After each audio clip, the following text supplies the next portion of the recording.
नमस्कार साथियों, स्वागत है आप सभी का ग्रोथ माउंट एजुकेशन के इस यूट्यूब मंच ग्रोथ माउंट यूपीएससी पर। मैं हूं आपके साथ ध्रुव जानी। आज इस मंच से इस विशेष और महत्वाकांक्षी श्रृंखला के एक आखिरी और विशेष उपाख्यान को मैं देखना है। ये उपाख्यान क्रमांक 106 नंबर का है, यानी कि इसके पूर्व के प्रति उपाख्यान में एक एक कानून के बारे में चर्चा की गई, एक एक अधिनियम के बारे में चर्चा की गई। और ये अधिनियम ऐसे है जिन्होंने आज के भारत के इस स्वरूप के निर्माण में, आज के भारत के इस स्वरूप को आकार देने में बहुत ही मददरूप साबित हुए हैं, बहुत ही महत्वपूर्ण रहे हैं। प्लस जैसे मैं मालूम है, संधि सेवा हो चाहे प्रतियोगिता परीक्षा हो, इन परीक्षाओं की तैयारी के लिए हमें अधिनियम या जो है सुप्रीम कोर्ट के महत्वपूर्ण जो फैसले होते हैं, हाईकोर्ट के महत्वपूर्ण फैसले होते हैं, उनका ज्ञान होना ज़रूरी है। उसके लिए यहाँ इन सारी चीज़ों का अध्ययन करना भी ज़रूरी है। साथ ही में न्यायिक परीक्षा के लिए भी जो अभ्यर्थी है उनको भी ये कंटेंट जो है वो बहुत ही जो है उपलब्ध जो है यहाँ हमारे पास है ही, मगर उनको बहुत ही मददरूप साबित होगा। अब शुरू करेंगे हमारी मूल बात। आखिरी लेक्चर है यह पूरी विशेष श्रृंखला का, जो कि सरोगेसी रेगुलेशन बिल 2020 है। सरोगेसी एक बहुत ही महत्वपूर्ण नई अवधारणा है, जिनमें जो है किराए के तौर पर कोई भी जो लेडी होती है, कोई भी महिला होती है, उनका उपयोग होता है। ठीक है, जो महिलाओं की शक्ति होती है जो है मानव जन्म देने की, उसका उपयोग होता है, तो उसे यहाँ सरोगेसी कहते हैं। रही बात इस नाम की, तो यह नाम एक लैटिन नाम है जिसे सुरागातुस कहते थे। सुरागातुस यानी कि कोई विकल्प, ऑल्टरनेटिव, किसी भी वस्तु का, किसी भी चीज का। तो यहाँ इस विकल्प के रूप में जो है कोई भी जो है कोई महिला जो कि माता नहीं बन पा रही, उनके विकल्प में रूप में यहाँ कोई अन्य महिला का उपयोग, यानी कि सरोगेसी। ये आज के ज़माने में एक जो है बहुत ही बढ़ता आप कह सकते हो कि इसका प्रभाव है हमारे समाज में। और इसलिए यहाँ सरकार को इन क्षेत्रों के ऊपर, इन क्षेत्रों को नियमन करने के लिए, इन क्षेत्रों में गैर रीति ना हो, इन सभी का ध्यान रखने के लिए एक लेजिस्लेटिव फ्रेमवर्क लाना ज़रूरी है। तो उसी के तहत यहाँ ये कानून जो है वो लाया गया है। हालांकि अभी यह कानून में तब्दील नहीं हुआ, पूर्णतः कानून नहीं बना, यह मात्र एक बिल है। अभी इसको कॉन्स्टिट्यूशनल प्रोसेस से गुजरना बाकी है, तो अभी ये कानून होना बाकी है। अब शुरू करेंगे मूल बात, मगर उससे पहले हमें समझना है कि यह सरोगेसी जिसके बारे में आज का यह जो बिल है, जो उपाख्यान है, वो है क्या। It refers to an arrangement between a couple, intended parents, with a woman surrogate mother, to bear a child for them in case wherein the couple can't have a child on their own. Yes, तो यहाँ एक couple है जिसमें एक mail है, एक female है, और वे एक अन्य फीमेल का सहारा लेंगे। ये फीमेल होगी सरोगेट मदर। ठीक है, जब यह कपल अपने आप रिप्रोडक्शन नहीं कर पाता है ड्यू टू सर्टेन रीजंस, जिसकी बदौलत वे ऐसी एक सरोगेट मदर की सेवा लेते हैं। ठीक है, surrogacy is also often restored by same sex couples and single man and women intending to become parents. Yes, तो ऑफनली सरोगेसी का जो उपयोग है वो यहाँ सेम सेक्स वाले जो मैरिजेस होते हैं, जो आज के ज़माने में देखने को मिलते हैं, और जैसे मैं मालूम है कि वैश्विक स्तर पर समलैंगिकता को अब धीरे धीरे जो है समाज जो है, वैश्विक समाज जो है, वो कहीं ना कहीं उसको स्वीकारने लगा है। तो यहाँ अब सेम सेक्स मैरिजेस का जो ट्रेंड है वो अब हमें देखने को मिल रहा है।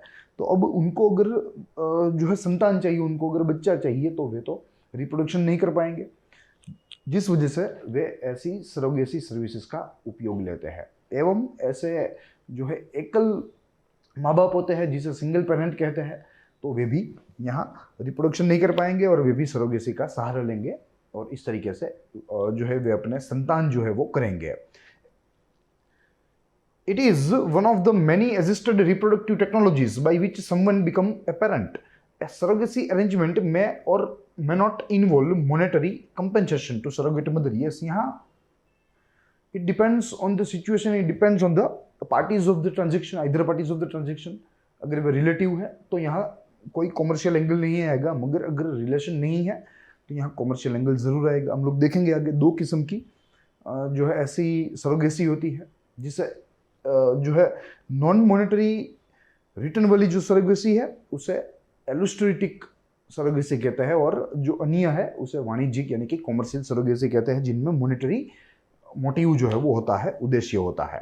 According to Blacklaw's dictionary, the word surrogate has its origin in the Latin word surrogatus, जिसका जिक्र मैंने किया, which means a substitution or replacement. Yes, simply a alternative, और आप हिंदी में कहते हो विकल्प. That is a person appointed in place of another.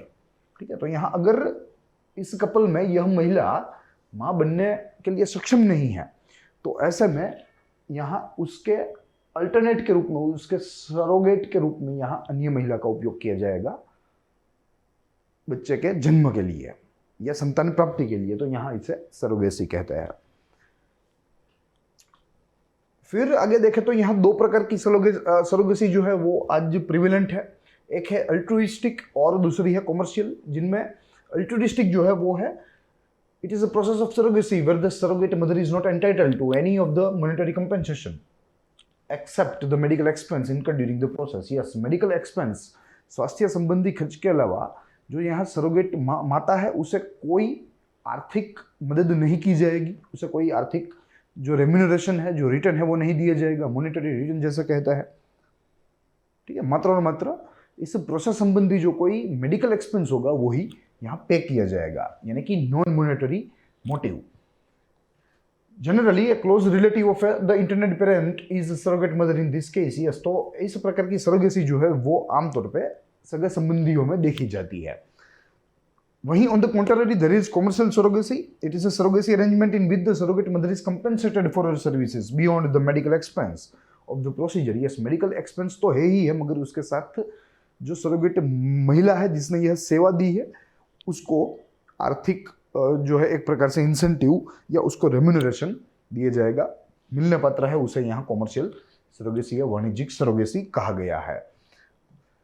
Surrogacy and law commission, अगर भारत के दृष्टिकोण से देखें तो देखिए यहाँ law commission of India in its 222nd report 2009 need for legislation to regulate assisted reproductive technology clinics as well as rights and obligations of party to a surrogacy have recommended that surrogacy should be regulated with a suitable law. तो यहाँ law commission ने एक specific, एक topic specific, subject specific एक अपनी report दी जिनमें surrogacy के ऊपर ही उनका अध्ययन था. टाइटल आप यहाँ देख सकते हैं, दृश्यमान है. डिस्क्रिप्टिव टाइटल है need for legislation to regulate assisted reproductive technology. Yes, it is a type of assisted reproductive technology clinics as well as the rights and obligations of the parties of a surrogacy. Yes, तो यहाँ कुल मिलाकर in short law commission ने भारत में surrogacy को एक अच्छे कानून से विनियमित अगर किया जाए तो उसमें कोई आपत्ति नहीं है, ऐसा अंदेशा दिया है. ठीक है, तो यहाँ ये लॉ कमीशन का व्यू पॉइंट है. अब हमें इस बिल के बारे में देखना है कि अब सरकार प्रयास कर रही है, क्योंकि यहाँ लॉ कमीशन भी कह रहा है, आज के समय की मांग भी है, तो एक रेगुलेटरी मैकेनिज्म होना जरूरी है, एक लेजिस्लेटिव फ्रेमवर्क होना जरूरी है ताकि इसका दुरुपयोग ना हो और इससे किसी की व्यक्ति के अधिकारों का हनन ना हो या किसी को नुकसान ना हो. तो इसलिए सरकार यहाँ इस दिशा में यह बिल लेकर आई है 2020 का, यानी कि बहुत ही ताज़ा बिल है. इंट्रोडक्शन से शुरुआत करेंगे. 3 बिंदु है. सबसे प्रथम बिंदु, surrogacy bill was introduced in the Lok Sabha by current health minister doctor Harshvardhan in 2019. Yes, 2019 में इसको लोकसभा में इंट्रोड्यूस किया गया स्वास्थ्य मंत्री डॉक्टर हर्षवर्धन के हाथों. This is not first time when an attempt to regulate the procedure of surrogacy has been made. Yes, यह पहली बार नहीं है कि भारत में सरोगेसी के लिए एक नियमनकारी जो है ऐसा अधिनियम लाने का प्रयास यह पहली बार है, मगर काफ़ी मरतबा यह प्रयास जो है वो हो चुका है. Bill is currently pending after the approval has been granted by the cabinet to the changes proposed by the select committee of the राज्य सभा. Yes, तो यहाँ ये राज्यसभा की कमेटी के द्वारा जो कुछ चेंजेस का रिकमेंडेशन लिस्ट दिया गया था, तो उसी स्टेज में आज बिल जो है वो पेंडिंग पड़ा है. ठीक है, तो ये बात रही इसके इंट्रोडक्शन की. अब हमें इसके पृष्ठभूमि की ओर आगे बढ़ना है कि यह बिल जो है वो दरअसल इस आकार में कैसा आया, क्या क्या ज़रूरतें रही over a period of time. काफ़ी सारे बिंदु है, जैसे आपको दृश्यमान है, वन बाय वन देखते चलेंगे and the things will become simple. सबसे प्रथम, absence of law and regulations make India one of the most lucrative destinations for registered form of reproductive treatments. Yes, Bharat में इस दिशा में कोई लेजिस्लेटिव फ्रेमवर्क जो है वो हाजिर नहीं है. Legislative framework is absent, absolutely absent, और इसलिए भारत जो है वो ऐसी चीज़ों के लिए यहाँ एक सेफ हेवन है. Surrogacy was legalized in the year 2002 with the guidelines framed by Indian Council of Medical Research ICMR. yes, तो 2002 में इसको लीगलाइज किया गया ICMR के द्वारा, एक दिशा निर्देश जारी किए और उसके तहत उस पर आधारित जो प्रैक्टिस ऑफ सरोगेसी है उसे लीगल वैध बनाया गया। वर्ष 2002 में ये याद रखने वाली माहिती है। But this guidelines were ineffective, all sorts of malpractice were going on in the medical field. Yes, मगर ICMR की यह गाइडलाइंस जो है वो इनइफेक्टिव रही, क्योंकि अपने आप में गाइडलाइंस जो होती है वो बाइंडिंग नहीं होती। अगर चीज़ों को बाइंडिंग करना है तो हमें उसको कानून के रूप में लाना पड़ेगा, ठीक है, मगर यहाँ अभी कानून तो मौजूद नहीं है। तो despite of this present guidelines कहा गया है यहाँ कि इस क्षेत्र में भरपूर दुरुपयोग होता था, इस प्रैक्टिस का, सरोगेसी प्रैक्टिस का भरपूर दुरुपयोग होता था, वाणिज्यिक उपयोग होता था, यानी कि कॉमर्शियल उपयोग होता था। इन 2009 law commission of India has recommended the banning of commercial surrogacy and framing of legislation for the process of altruistic surrogacy.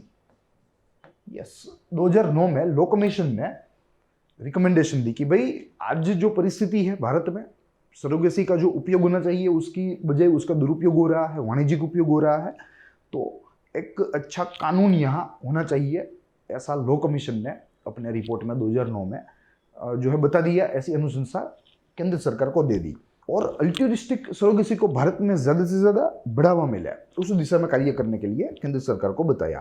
This is followed by assisted reproductive technologies bill which has been revised time and again but today is still pending for enforced. Yes, तो यहाँ ये जो है bill है वो assisted reproductive technologies bill के जो है द्वारा इस मुख्य बिल को फॉलो किया गया, यानी कि सरोगेसी के बाद यह असिस्टिव रिप्रोडक्टिव टेक्नोलॉजीज बिल को भी लोकसभा में इंट्रोड्यूस किया गया, मगर वे दोनों आज पेंडिंग है। इन 2013 a ban on surrogacy was imposed on foreign homosexual couples and single parents who come to India for a child. yes, 2013 में फिर एक और प्रैक्टिस देखने को मिली कि जो फॉरेन होमोसेक्सुअल कपल्स थे, क्योंकि जैसे हमने आपको बताया कि विश्व में अब धीरे धीरे एक्सेप्टेंस जो है वो बढ़ रहा है, टॉलरेंस बढ़ रहा है, लीगलाइजेशन जो है वो हो रहा है, समलैंगिकता जिसे हम कहते हैं। तो यहाँ इस वजह से वहाँ के जो सेम सेक्स कपल थे वे संतान के लिए, बच्चे के लिए भारत में आते थे और भारत में किसी भी गरीब परिवार की महिला को चुनते थे और ये पूरा व्यापार जो है वो चलता था। तो सरकार ने इस दिशा में इसको बैन करने के लिए 2013 में फॉरेन होमोसेक्सुअल कपल्स एवं single parents, foreign single parents दोनों के ऊपर पाबंदी लगा दी, प्रतिबंध लगा दी है।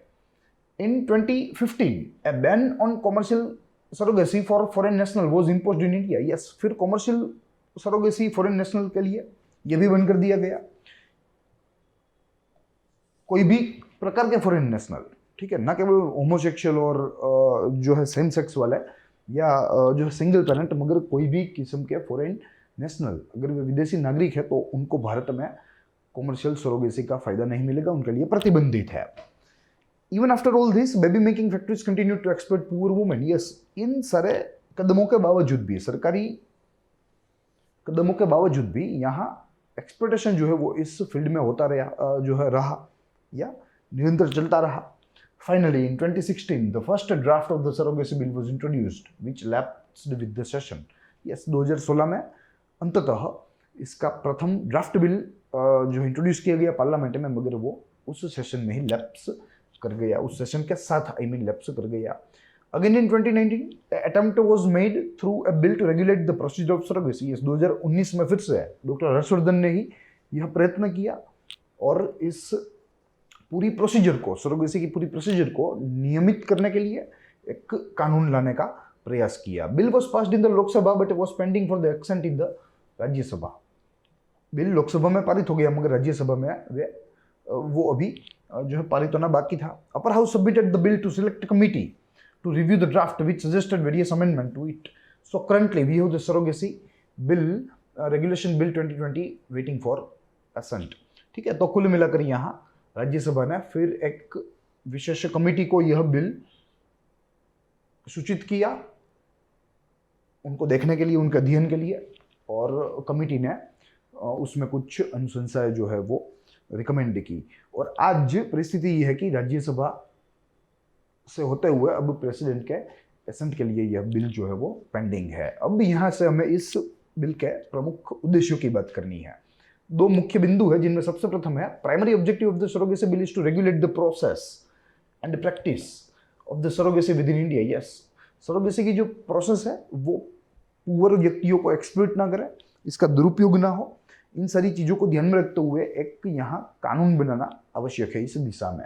ये इसका प्राथमिक उद्देश्य है। दूसरा इसका उद्देश्य यह है कि further the bill provides for the establishment of national surrogacy board, क्योंकि एक तो नियमनकारी संस्था तो होनी जरूरी है, state surrogacy boards and appointment of appropriate authorities to regulate the entire procedure. ठीक है, तो यहाँ एक ऐसे जो है एक ऐसी हायरार्की है, एक ऐसे ढांचे के भी निर्माण की बात की गई है। ठीक है, जो यहाँ सेंट्रल लेवल, स्टेट लेवल और लोकल लेवल पर साइमल्टेनियसली कार्य करेगा और यह पूरे प्रोसेस को रेगुलेट करेगा। ठीक है, तो ये इसके उद्देश्यों की बात थी। अब कुछ हमें प्रावधान देखने हैं जिनमें काफ़ी सारे हैं, एक के बाद एक हम लोग देखते चलेंगे। जिनमें सबसे प्रथम बिंदु में कहा गया है regulation of surrogacy clinics. Chapter 2 of the bill provides for the regulation of surrogacy clinics. Yes, surrogacy clinics. Registration of clinic practicing surrogacy or any activity connected to it has been made mandatory. Yes, registration, पंजीकरण ऐसी clinics का करना अनिवार्य है जो surrogacy और उसके संबंधी चीज वस्तुओं के साथ डील कर रहे हैं। The bill also states that no medical professionals are indulged in the practice of commercial surrogacy, thereby imposing a ban on same. Yes, कहा गया है स्पष्ट रूप से कि भाई कोई भी मेडिकल प्रैक्टिशनर है वो कॉमर्शियल सरोगेसी में इन्वॉल्व नहीं होना चाहिए, प्रत्यक्ष या अप्रत्यक्ष रूप से। तो इस तरीके से भारत में कॉमर्शियल सरोगेसी को संपूर्णतः बैन करने का प्रावधान भी इस बिल में है। Further, a surrogacy clinic is required to ensure that person employed by it are well qualified as per the laid down standards, and the procedure of surrogacy cannot be conducted anywhere else except for a place which has been registered under the bill. Yes, specific registration करना आवश्यक है specific जगह का surrogacy के लिए। कहीं और जगह, कोई और हॉस्पिटल में सरोगेसी की प्रोसेस जो है वो नहीं की जा सकती, पहली बात है। दूसरी बात यह है कि जो बिल के द्वारा जो स्टैंडर्ड्स, जो प्रोसीजर जो है निश्चित की गई है, जो बताई गई है, उसका पालन यहाँ करना अनिवार्य है। Certain moralistic guidelines have been issued for medical professionals, like not advertising in a way that induces a woman to become a surrogate or promotes a commercial surrogacy. Yes, यहाँ कुछ नैतिक जो है दायित्व भी यहाँ डॉक्टर्स के ऊपर है कि सरोगेसी का इस तरीके से जो है मार्केटिंग ना करे, इस तरीके से उनको बढ़ावा ना दे कि कोई वुमेन जो है वो इससे प्रभावित होकर कॉमर्शियल सरोगेसी के इस विष चक्र में फंस जाए। ठीक है, तो ये एक यहाँ नैतिक दायित्व भी मेडिकल प्रैक्टिशनर्स जो स्वास्थ्य कर्मी है उनको मिला है। The bill also bans going for abortion during surrogacy and it is only allowed with the written approval of the surrogate mother and the appropriate authority as per the guidelines of Medical Termination of Pregnancy Act 1971. Yes, तो यहाँ surrogacy के समय abortion है उसको भी यहाँ प्रतिबंधित किया गया है। वैसे यहाँ भारत में एबॉर्शन प्रतिबंधित ही है, मगर यहाँ सरोगेसी के समय में अलग से इसके लिए यहाँ निश्चित प्रावधान किए गए हैं। Another major change imposed by the bill is banning of storage of embryos by any person for surrogacy. Yes, storage of embryos, ठीक है, फ्यूचर सरोगेसी के लिए ये बैन कर दिया गया है। ये बहुत ही अच्छी प्रैक्टिस है जो अल्टीमेटली कॉमर्शियल सरोगेसी को कर्ब करने में सरकार को या उनकी एजेंसियों को मददरूप साबित होगा। फिर human embryos can only be stored for IVF and medical research. Yes, in vitro fertilisation के लिए एवं स्वास्थ्य संबंधी संशोधन के लिए ही जो ह्यूमन एम्ब्रियो है उनको स्टोर किया जा सकता है। सरोगेसी के उद्देश्य के लिए इसको स्टोर नहीं किया जा सकता। Finally, one of the most important step that have been taken by the enactment is imposing a ban on sex selection in the process of surrogacy. Yes, तो जो सेक्स सिलेक्शन का जो ऑप्शन है वही यहाँ भारत ने या इस बिल ने निकाल दिया है। तो ये एक अपने आप में इक्वालिटी को प्रमोट करने की बात है। ये पूरी चर्चा थी दूसरे चैप्टर में। फिर दूसरा बिंदु यहाँ उसके पश्चात का कहता है regulation of surrogacy and its procedures. The bill regulates the procedure of surrogacy by providing purpose for which it can be conducted. Yes, surrogacy ठीक है, हो सकती है, मगर उसके लिए कारण जो है वो यहाँ प्रोड्यूस करना अनिवार्य है कंसर्न्ड पार्टीज को। surrogacy procedure can only be conducted for legally married couple in India or couples of Indian origin. Yes, Bharat में सरोगेसी की प्रोसीजर तभी हो सकती है, तभी संभव है जब जो कपल है, इंटेंडेड कपल, वो लीगली मैरिड है या वे मैरिड है और भारत के ओरिजिन के है, भले बाहर रहते हैं मगर भारतीय मूल के हैं, तब जाके वे भारत में जो है नॉन कमर्शियल यानी कि अल्ट्रुइस्टिक सरोगेसी का उपयोग कर सकते हैं. A couple can only undergo the procedure if they have proven infertility. The definition of the same has been amended by the committee, and the period for trying for natural birth has also been reduced to 1 year by them.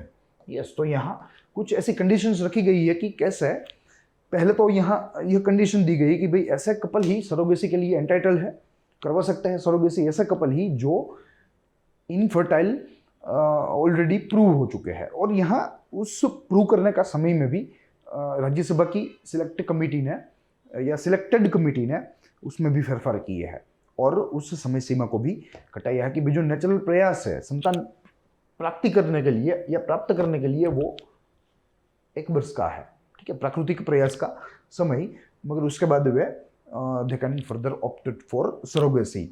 Divorced and widow women have been granted rights to undergo the procedure of surrogacy. The only form of surrogacy procedure that has been allowed is altruistic. Bharat में यानी कि non commercial, बिन वाणिज्यिक जिसे हम लोग कहते हैं, non commercial. The intending couple is required to have a certificate of essentiality and eligibility, and the surrogate mother is required to have a certificate of eligibility issued by appropriate authority. Yes, तो appropriate authority यहाँ कौन होगी? Central and state surrogacy boards होंगे, ठीक है, वो यहाँ जो है डॉक्यूमेंटेशन का और जो है वेरिफिकेशन का, रिव्यू का सब ख्याल रखेंगे और उनके द्वारा सर्टिफिकेट प्रमाण पत्र जारी किए जाएंगे इंटेंडेड कपल को उनकी एलिजिबिलिटी के लिए, उनकी जो है योग्यता के लिए, और यहाँ सरोगेट मदर को उसकी योग्यता के लिए.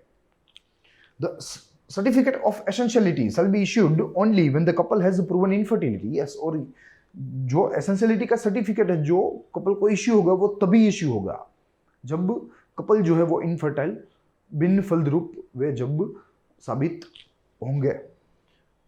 They have taken appropriate order from the magistrate regarding parentage and custody of the child and insurance cover for 36 months that have been done in favor of the surrogate mother covering the postpartum complications. Yes, तो यहाँ कुल मिलाकर कुछ formalities है जिनके तहत magistrate के द्वारा जो है परवानगी लेनी होगी, परमिशन लेनी होगी इंटेंडेड कपल को, और वे जो है इंटेंडेड एलिजिबल कपल को, और वे तभी एलिजिबल होंगे जब वे इनफर्टाइल प्रूव होंगे. इनफर्टाइल प्रूव होने के लिए भी यहाँ जो है इस बिल में व्यवस्था है, प्रावधान है, उसके लिए भी यहाँ व्याख्या की गई है.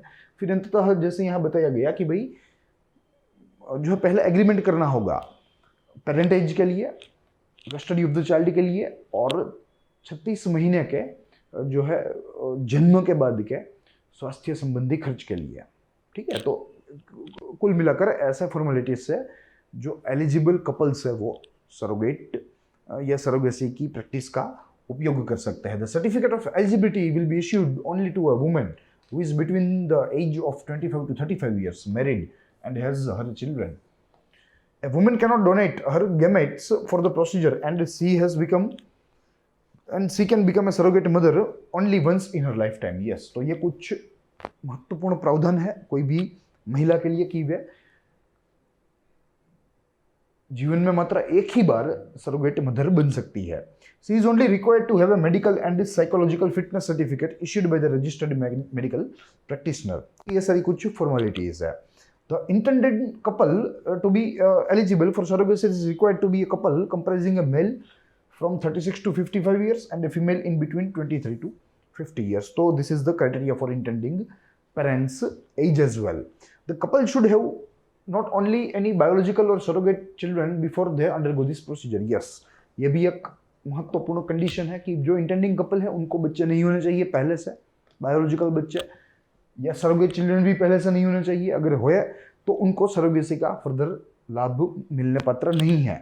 The child that will born out of surrogacy will be accorded rights equivalent to a natural child and it cannot be abandoned under any circumstances even if it has or developed any defects. Yes, तो ये यहाँ एक महत्वपूर्ण प्रावधान है कि भाई surrogacy से जो बच्चा प्राप्त होगा इंटेंडेड कपल के लिए है यहाँ, तो यहाँ कपल्स को बताया गया है कि भाई वो बच्चे को स्वीकारना ही पड़ेगा, उनको वे त्याग नहीं कर सकते, ठीक है, उनकी जिम्मेदारी उनको उठानी पड़ेगी और वे नेचुरल चाइल्ड की जितना ही जो है उनका अधिकार होगा।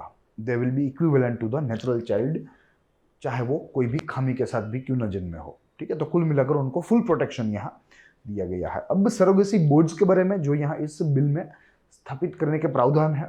The central and state governments will establish surrogacy boards at national state level respectively.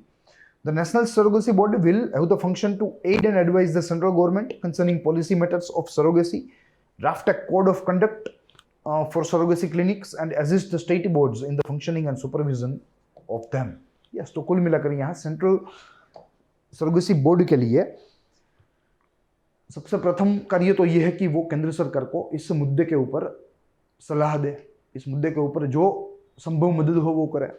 दूसरा, जो सरोगेसी क्लिनिक्स है उनके लिए एक आचार संहिता प्रसारित करे, एक कोड ऑफ कंडक्ट जो है वो, प्रोसीजरल कोड जो है वो पब्लिश करे, और स्टेट जो सरोगेसी बोर्ड्स है उनको डायरेक्ट करे कि कैसे इन क्लिनिक्स के ऊपर सुपरवाइजिंग इनका मॉनिटरिंग करना है, ठीक है। तो ये इनके मूल कार्यों की बात है। Offence and penalties. The last chapter of the bill deals with a host of offense and penalties concerning the surrogacy procedure. Yes, with the host of offense and penalties. Yes, इस कानून में जो कोई भी प्रावधान है, अगर उस प्रावधानों के साथ में कोई चीजें जो इनकंसिस्टेंस नहीं है इस कानून के साथ, तो वो अपराधी मानी जाएगी और उसके बदले में यहाँ सजा के प्रावधान भी साइमल्टेनियसली मौजूद है। The important one include indulging in commercial surrogacy, advertising about commercial surrogacy, abandoning and disowning the surrogate child, exploiting the surrogate mother, or sell or import human embryos for the surrogacy. Yes. So this is the list of some of the activities which are banned actually, or which are actually criminalized under this surrogacy regulation bill. The penalty for offense is a fine of up to 10 lakh rupees and imprisonment for up to 10 years. Yes, तो यहाँ fine और imprisonment दोनों ही बहुत ही ज़्यादा है। तो इस तरीके से हम लोग इस मुद्दे की गंभीरता समझ सकते हैं। तो ये सारी बातें रही इस कानून के प्रावधानों की। अब हमें इसकी आलोचना एवं इसके महत्व को देखना है।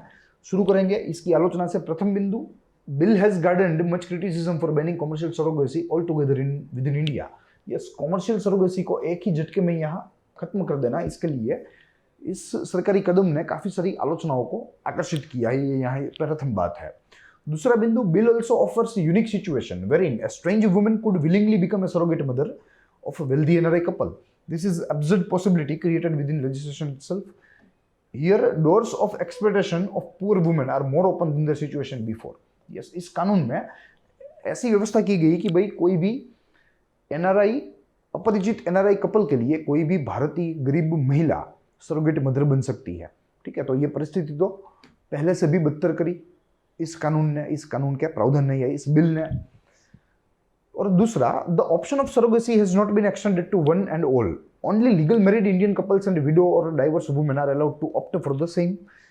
This again is a regressive step on a part of a government. Access to surrogacy should also be a choice for homosexual couple and single parents. Yes, तो उसमें क्या जो है आपत्ति है सरकार को, तो ये एक सरकार का दूसरा गलत कदम है, दूसरी गलत नीति है। तो ये कुल मिलाकर इसके क्रिटिसिज्म की बात थी। ऑन द अदर हैंड, हमारे पास इसकी महत्व की भी चर्चा है।